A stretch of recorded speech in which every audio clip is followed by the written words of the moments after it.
J'ai un beau-frère qui est millionnaire, qui a fait sa fortune d'un cellulaire.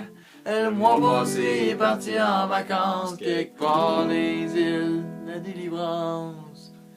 C'est tout un motel pas trop cher, quelque chose comme 2 fois mon salaire, avec une vue sur l'Atlantique. Non mais c'est du beau avoir du fric, tout était presque parfait. C'est comme si quelque chose qui l'intriguait, c'est tous les débuts d'après-midi. Un homme dormait devant chez lui, fait une journée un peu curieux, il dit: excusez-moi monsieur, j'ai une question à vous poser, mais qu'est-ce que vous faites de vos journées? Le bonhomme d'à peu près 35 ans, 20 années dit: m'appelle Fernand, tiens, bois ça, prends le temps de s'asseoir, fais tout ce que tu veux savoir. Mon beau-frère, toujours pressé, hésitait à prendre le thé, mais il s'est dit qu'une histoire, puis ça lui rappellerait à quel point il était riche. Fait qu'il s'est assis sur sa mallette pour pas salir ses culottes en spandex. Et l'homme m'a conté son histoire comme s'il le faisait tous les soirs.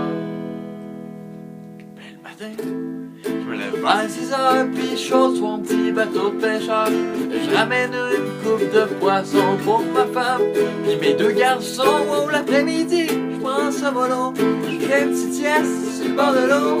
J'en viens chez nous, toujours avant moi le soleil sur l'océan.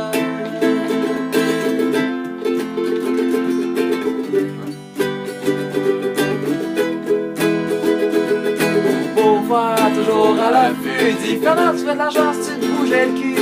Si tu pêchais toute la journée, de toute façon tu pourrais le vendre au lieu de le donner. Mais qu'est-ce que je ferais avec cet argent-là? Répond Fernand, un peu coma. T'achètes un maudit gros bateau qui va 10 fois plus vite que ton rafio. Fait que tu peux aller beaucoup plus loin.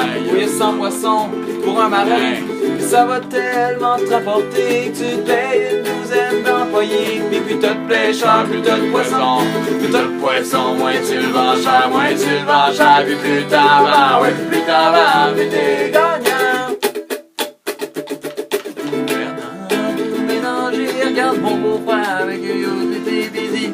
Une fois que j'ai fait tout ça, veux-tu me dire que c'est que ça me rapportera? Mon beau-frère, tout est donné. Pas que le pêcheur ait pas cliqué, mais voyons, à ce temps t'as plein d'argent, tu fais une grosse retraite à 5 ans dans le bon. Fernand, un peu gêné, dit: la retraite, qu'est-ce que c'est?